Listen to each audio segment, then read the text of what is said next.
नमस्कार बंधुरा ঝর্ণা किचन सबाइके स्वागत। आशा करी सबाई भालो आछेन। आजके तैरी करब मिष्टि कुमड़ा दिए रुई माछेर रसा। आमादेर लागছে এখানে হলুদ গুঁড়ো, প্রয়োজন মতো লবণ, লঙ্কার গুঁড়ো, গোটা কয়েক জিরে, ধনিয়ার গুঁড়ো আর আমরা এখানে 1 চা চামচ পরিমাণের মতো জিরা এবং একটি বড় সাইজের তেজপাতা তেলে শিলপাটায় বেটে নিয়েছি। আমরা এখানে কোনো পেঁয়াজ, রসুন, আদা কোনো কিছু ইউজ করব না। খুবই টেস্টি এবং খুবই মজাদার একটি মিষ্টি কুমড়া রসা। আমরা মিষ্টি কুমড়াকে এভাবে কিউব করে কেটে নিয়েছি। সম্পূর্ণ সুন্দর এবং খুবই টাটকা গাছের গাছ থেকে ছিঁড়ে এনে আমরা এবার এখন রান্নাটি করব। আমরা বড় সাইজের একটি রুই মাছের নিয়েছি। এখানে আমরা 5 পিস নিয়েছি, মাথা সহ 5 পিস আমরা নিয়েছি। আপনি চাইলে বেশি নিতে পারেন। চলুন প্রথমে মাছটি আমরা হলুদ মরিচ দিয়ে মাখিয়ে নিব। প্লিজ বন্ধুরা, এখনো যারা সাবস্ক্রাইব করেননি তারা প্লিজ একটি সাবস্ক্রাইব করে দিবেন এবং একটি লাইক করে দিবেন। আপনারা আমার পাশে থাকবেন। নতুন নতুন রেসিপি নিয়ে আপনাদের সামনে হাজির হব। আমরা প্রথমে প্রয়োজন মতো লবণ,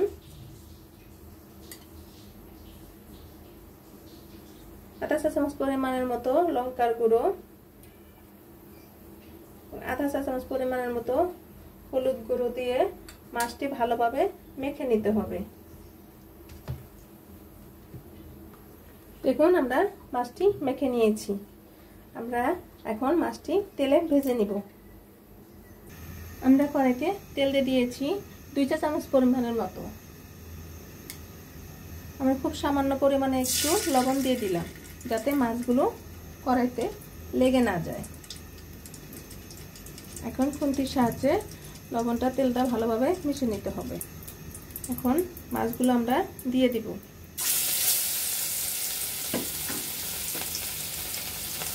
আমরা মাছটি দিয়ে দিয়েছি, মাথাটা পরে দিব।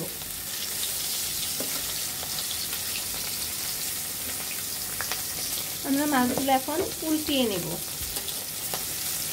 দেখুন এক পাশ কি সুন্দর ব্রাউন কালার চলে আসছে। এভাবে এক পাশ ব্রাউন কালার চলে আসলে মাছগুলো উল্টিয়ে দিবেন যাতে সহজেই মাছগুলো ভাজা হয়ে যাবে। আমাদের মাছগুলো ভাজা হয়ে গিয়েছে, এখন আমরা নামিয়ে নিব। মাছ ভাজার পরে যে তেলটা আছে ওই তেলের মাঝে আমরা গোটা কয়েক জিরে দিয়ে দিব। জিরাটি ভাজা ভাজা হয়ে গেলে আমরা কেটে রাখা মিষ্টি কুমড়াগুলো দিয়ে দিব। আমাদের জিরাগুলো হয়ে গিয়েছে, এখন আমরা মিষ্টি কুমড়াগুলো দিয়ে দিব। আমরা একে একে প্রয়োজন মতো লবণ, ধনিয়ার গুঁড়ো আধা চা চামচ পরিমাণের মতো, আধা চা চামচ পরিমাণের মতো লঙ্কার গুঁড়ো, আধা চা চামচ পরিমাণের মতো হলুদ গুঁড়ো।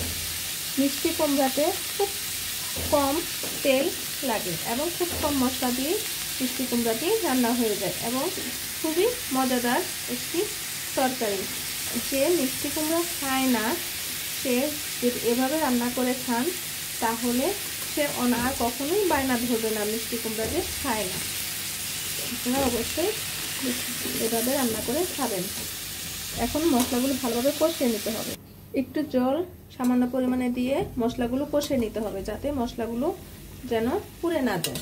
এখন ভালোভাবে কষিয়ে নিতে হবে খুবই কম মশলা দিয়ে রসাটি তৈরি হয়ে যায় এবং গাছের টাটকা মিষ্টি কুমড়া খেতে তো খুবই টেস্ট হয়। আমাদের কষানোটি হয়ে গিয়েছে, এখন আমরা জল দিয়ে দেব পরিমাণ মতো।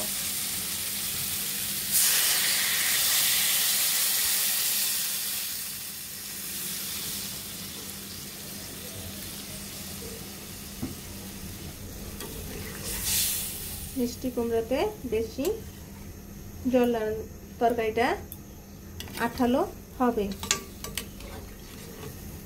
আমরা এখন ঢেকে দেব, পলক আসার জন্য অপেক্ষা করব। আমাদের তরকারিটি বলক চলে আসছে।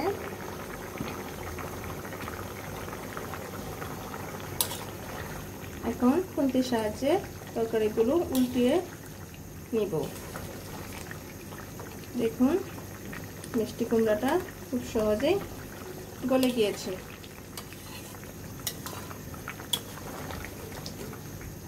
আপনারা অবশ্যই লবণটা চেক করে দেখবেন।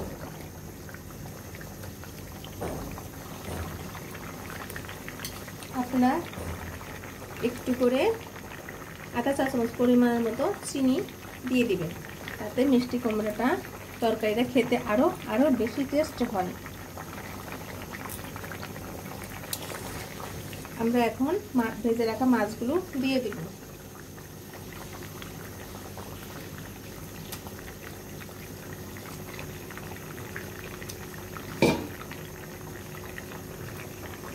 এখন আবার ঢেকে দিব। ঢাকাটা খুলে দেব। এখন বেটে রাখা মশলাটা দিয়ে দেব, শুধু জিরে আর একটি বড় সাইজের একটি তেজপাতা, আর কিছু লাগবে না। শুধু জিরাতেই এত টেস্ট হয় বলার মতো না। আমাদের তরকারিটি হয়ে গিয়েছে, এখন আমরা নামিয়ে নিব। দেখুন বন্ধুরা, আমাদের মিষ্টি কুমড়ার রুই মাছের রসাটি তৈরি হয়ে গিয়েছে।